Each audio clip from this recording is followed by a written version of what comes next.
Hello guys, welcome back to Star Live Tech. ഇന്ന് നമ്മൾ review ചെയ്യാൻ പോകുന്നത് റിയൽമിയിൽ നിന്ന് ഇന്ന് റീസെൻ്റ്ലി ലോഞ്ച് ചെയ്ത ഒരു ബഡ്ജറ്റ് സെഗ്മെൻറ്റിൽ വരുന്ന സ്മാർട്ട് ഫോണായ റിയൽമി C11 എന്ന സ്മാർട്ട് ഫോണാണ് നമ്മൾ റിവ്യൂ ചെയ്യാൻ പോകുന്നത്. അപ്പോൾ നമുക്ക് ടൈമൊന്നും വേസ്റ്റ് ചെയ്യാതെ വീഡിയോയിലേക്ക് പോകാം. ചാനൽ ആദ്യമായിട്ട് കാണുന്നവർ സബ്സ്ക്രൈബ് ചെയ്യാം, പിന്നെ ബെൽ ഐക്കൺ കൂടി എനേബിൾ ചെയ്ത് വെക്കാം. നമുക്ക് നേരെ വീഡിയോയിലേക്ക് കടക്കാം. ആദ്യം തന്നെ നമ്മൾ ഈ ഒരു ഡിവൈസിൻ്റെ ഡിസ്പ്ലേ കുറിച്ച് നോക്കുമ്പോൾ 6.5 ഇഞ്ചിൻ്റെ ഒരു HD+ ഡിസ്പ്ലേ ആണ് നമുക്ക് ഈ ഒരു ഡിവൈസിൽ വരുന്നത്. ഒരു LCD പാനലാണ് നമുക്ക് ഒരു സ്മാർട്ട് ഫോണിൽ ലഭിക്കുന്നത്. ഒരു വാട്ടർ ഡ്രോപ്പ് നോച്ച് ഡിസൈൻ ആണ് ഈ ഒരു സ്മാർട്ട് ഫോൺ നൽകിയിരിക്കുന്നത്. എങ്കിലും നമുക്ക് ഒരു ഡിവൈസിൽ ഏകദേശം 81.7% വരെ സ്ക്രീൻ ടു ബോഡി റേഷ്യോ ലഭിക്കുന്നുണ്ട്. ഈ ഒരു സ്മാർട്ട് ഫോണിൻ്റെ സ്ക്രീൻ റെസൊല്യൂഷനെ കുറിച്ച് നോക്കുകയാണെന്നുണ്ടെങ്കിൽ 720x1560 പിക്സൽസ് ആണ് ഈ ഒരു സ്മാർട്ട് ഫോണിൻ്റെ സ്ക്രീൻ റെസൊല്യൂഷൻ വരുന്നത്. അതുപോലെ തന്നെ 270 പിക്സൽ പെർ ഇഞ്ച് ഡെൻസിറ്റിയുമാണ് ഈ ഒരു സ്മാർട്ട് ഫോൺ കൊടുത്തിരിക്കുന്നത്. ബിൽഡ് ക്വാളിറ്റിയെ കുറിച്ച് നോക്കുകയാണെന്നുണ്ടെങ്കിൽ പ്ലാസ്റ്റിക് ഫ്രെയിമും പ്ലാസ്റ്റിക് ബോഡിയുമാണ് ഈ ഒരു സ്മാർട്ട് ഫോൺ വരുന്നത്. അതുപോലെ തന്നെ ഈ ഒരു സ്മാർട്ട് ഫോണിൻ്റെ ഓവറാൾ ബോഡി വെയിറ്റ് വരുന്നത് ഏകദേശം 196 ഗ്രാംസ് ആണ്. ഇനി നമ്മൾ പെർഫോമൻസിലേക്ക് വരുന്ന സമയത്ത് മീഡിയാടെക്കിൻ്റെ ലേറ്റസ്റ്റ് ആയി ഇറങ്ങിയ HELIO G35 എന്ന ഗെയിമിംഗ് ചിപ്സെറ്റാണ് ഈ ഡിവൈസിൽ വരുന്നത്. അതുപോലെ തന്നെ PowerVR GE8320 ആണ് ഈ ഡിവൈസിൻ്റെ GPU വരുന്നത്. ഈ ഒരു സ്മാർട്ട് ഫോൺ ആകെ ഒരു വേരിയൻറ്റിൽ മാത്രമാണ് വരുന്നത്. റാം വരുന്നത് 2GB ആണ്. അതുപോലെ തന്നെ ഇൻറ്റേർണൽ സ്റ്റോറേജ് നമുക്ക് 32GB ആണ് വരുന്നത്. ഈ ഒരു ഡിവൈസിൽ നമുക്ക് ഡെഡിക്കേറ്റഡ് SD കാർഡ് സ്ലോട്ട് ലഭിക്കുന്നുണ്ട്. അപ്പോൾ നമ്മൾ 2 SIM കാർഡ് ഉപയോഗിക്കുകയാണെന്നുണ്ടെങ്കിലും ഒരു SD കാർഡ് നമുക്ക് സെപ്പറേറ്റ് ഉപയോഗിക്കാൻ സാധിക്കും.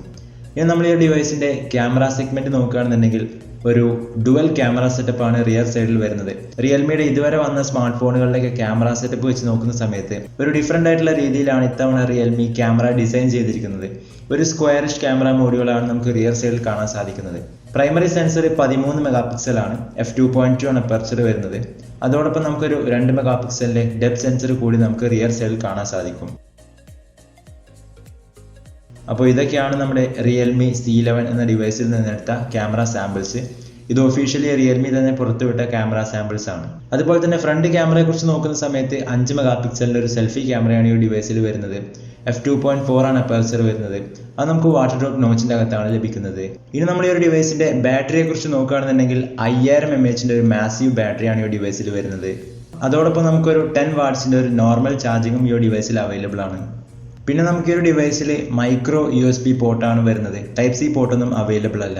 അതുപോലെ തന്നെ 3.5mm ഓഡിയോ ജാക്കും ഈ ഒരു സ്മാർട്ട് ഫോൺ നമുക്ക് അവൈലബിൾ ആണ്. പിന്നെ റിയർ സൈഡിൽ നമുക്കൊരു ഗ്രേഡിയൻറ്റ് ഫിനിഷ് ആണ് വരുന്നത്. അതുപോലെ തന്നെ ഒരു മാറ്റ് ഫിനിഷ് ആണ്. അതോടൊപ്പം നമുക്ക് ഫിംഗർ പ്രിൻറ്റ് സെൻസർ നമുക്ക് ഈ ഒരു ഡിവൈസിൽ അവൈലബിൾ അല്ല. ഈ ഒരു സ്മാർട്ട് ഫോൺ 2 കളർ വേരിയൻസിലാണ് വരുന്നത്. റിച്ച് ഗ്രീൻ അതുപോലെ തന്നെ റിച്ച് ഗ്രേ. അപ്പോൾ ഫ്രണ്ട്സ്, ഇതൊക്കെയാണ് നമ്മുടെ റിയൽമി C11 എന്ന ഡിവൈസിൻ്റെ ഓവറാൾ സ്പെസിഫിക്കേഷൻസ്. ഇനി നമ്മൾ ഈ ഒരു ഡിവൈസിൻ്റെ പ്രൈസിങ്ങിനെ കുറിച്ച് നോക്കുകയാണെന്നുണ്ടെങ്കിൽ ഈ ഒരു ഡിവൈസ് ആകെ ഒരു വേരിയൻറ്റ് മാത്രമാണ് വരുന്നത്. 2GB 32GB. അപ്പോൾ ആ ഒരു വേരിയൻറ്റിന് പ്രൈസ് വരുന്നത് ഏകദേശം 7499 രൂപയാണ്. അതുപോലെ തന്നെ ഈ ഒരു ഡിവൈസ് ഒഫീഷ്യലി ഇന്നാണ് റിയൽമിയിൽ നിന്ന് ലോഞ്ച് ചെയ്തത്. അപ്പോൾ ഈ ഒരു സ്മാർട്ട് ഫോണിൻ്റെ ഫസ്റ്റ് സെയിൽ നടക്കുന്നത് ഫ്ലിപ്കാർട്ട് വഴിയാണ്. ഈ വരുന്ന ജൂലൈ 22 ഈ ഒരു സ്മാർട്ട് ഫോണിൻ്റെ ഫസ്റ്റ് സെയിൽ നടക്കാൻ പോകുന്നത്. സോ ഫ്രണ്ട്സ്, ഇതൊക്കെയാണ് നമ്മുടെ റിയൽമി C11 എന്ന ഡിവൈസിനെ കുറിച്ചുള്ള നമ്മുടെ ഓവറാൾ ഫീച്ചേഴ്സ്. ഈ ഒരു വീഡിയോ നിങ്ങൾക്ക് എല്ലാവർക്കും ഇഷ്ടപ്പെട്ടു എന്ന് വിചാരിക്കുന്നു. വീഡിയോ ഇഷ്ടപ്പെട്ടാൽ ലൈക്ക് ചെയ്യുക, ഷെയർ ചെയ്യുക. ചാനൽ ആദ്യമായിട്ട് കാണുന്നവരുണ്ടെന്നുണ്ടെങ്കിൽ മറക്കാതെ സബ്സ്ക്രൈബ് ചെയ്യുക. പിന്നെ ബെൽ ഐക്കൺ കൂടി എനേബിൾ ചെയ്ത് വെച്ചാൽ ഞാൻ വീഡിയോസ് അപ്ലോഡ് ചെയ്യുന്ന സമയത്ത് നിങ്ങൾക്ക് നോട്ടിഫിക്കേഷൻ വരുന്നതായിരിക്കും.